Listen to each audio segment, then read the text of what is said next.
Les sujets du jour de la revue fiduciaire. Premier sujet de notre JT. Salarié inapte licencié pour refus de reclassement. Lorsqu'un salarié est déclaré inapte, l'employeur doit chercher à le reclasser, sauf si le médecin du travail l'en dispense. L'employeur ne peut licencier le salarié que s'il justifie de son impossibilité de proposer un poste de reclassement ou du refus par le salarié du poste proposé. L'employeur bénéficie d'une présomption de respect de son obligation de reclassement. Son obligation est ainsi réputée satisfaite lorsqu'il a loyalement proposé au salarié un reclassement conforme.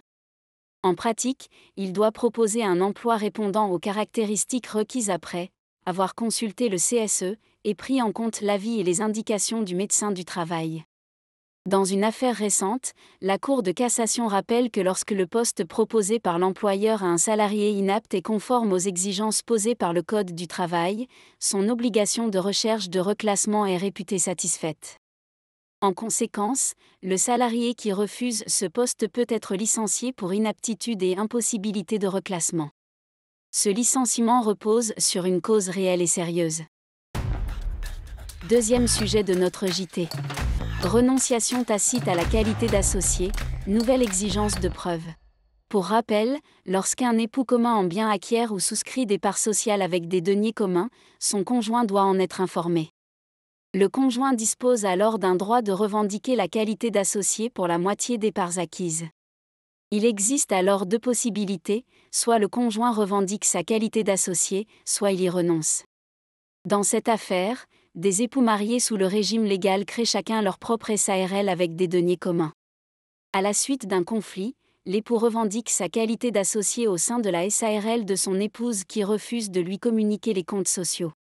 La Cour de cassation avait déjà jugé, dans un premier arrêt en date du 21 septembre 2022, que la renonciation du conjoint à devenir associé pouvait être tacite.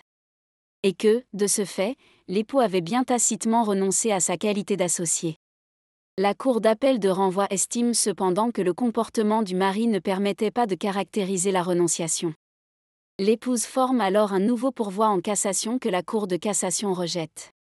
En effet, la Cour de cassation rappelle l'existence pour les époux communs en bien de la possibilité de revendiquer la qualité d'associé et qu'ils ont également la possibilité d'y renoncer de manière expresse ou tacite.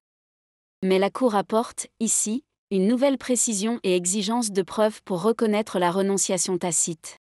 Cette renonciation doit, en plus de résulter d'un comportement sans équivoque, être incompatible avec le maintien du droit du conjoint de se voir reconnaître la qualité d'associé.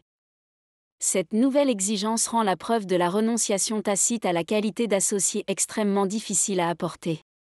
En pratique, il est donc recommandé de s'en tenir à une renonciation expresse.